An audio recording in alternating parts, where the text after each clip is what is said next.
पापांकुशा एकादशी हिंदू पंचांग के अनुसार अश्विन मास के शुक्ल पक्ष की एकादशी को पापांकुशा एकादशी कहते हैं।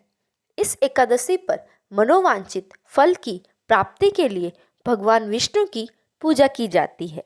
इस बार ये एकादशी 25 अक्टूबर बुधवार को है।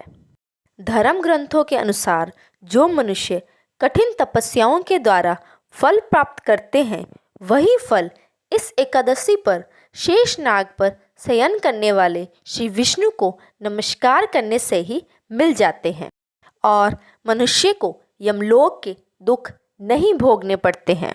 यह एकादशी उपवासक के मातृ पक्ष के 10 और पितृ पक्ष के 10 पितरों को विष्णु लोक लेकर आती है। इस व्रत का पालन दसवीं तिथि के दिन से ही करना चाहिए। दसवीं तिथि पर सात धान अर्थात गेहूं, उड़द, मूंग, चना, जौ, चावल और मसूर की दाल नहीं खानी चाहिए, क्योंकि इन सातों धान्यों की पूजा एकादशी के दिन ही की जाती है। जहाँ तक संभव हो दशमी तिथि और एकादशी तिथि दोनों ही दिनों में कम से कम बोलना चाहिए। दसवीं तिथि को भोजन में तामसिक वस्तुओं का सेवन नहीं करना चाहिए और पूर्ण ब्रह्मचर्य का पालन करना चाहिए।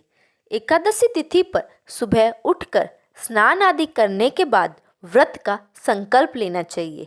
संकल्प अपनी शक्ति के अनुसार ही लेना चाहिए, यानी एक समय फलाहार का या फिर बिना भोजन का। संकल्प करने के बाद घट स्थापना की जाती है और उसके ऊपर श्री विष्णु जी की मूर्ति रखी जाती है। इस व्रत को करने वाले व्यक्ति को रात्रि में विष्णु सहस्त्र नाम का पाठ करना चाहिए। इस व्रत का समापन द्वादशी तिथि की सुबह ब्राह्मणों को अन्न का दान और दक्षिणा देने के बाद होता है। एकादशी व्रत कथा।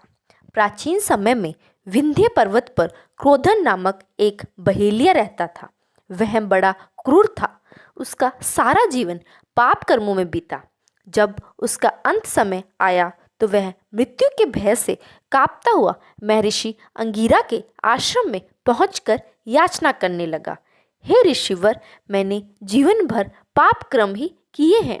कृपा कर मुझे कोई ऐसा उपाय बताए जिससे मेरे सारे पाप मिट जाए और मोक्ष की प्राप्ति हो जाए। उसके निवेदन पर महर्षि अंगिरा ने उसे पापांकुशा एकादशी का व्रत करने को कहा।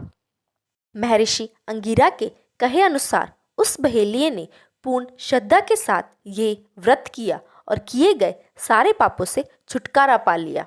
यहीं पर हमारी कथा संपूर्ण होती है। इस तरह की और वीडियोस के लिए वीडियो को लाइक करें और चैनल को सब्सक्राइब करना बिल्कुल न भूलें।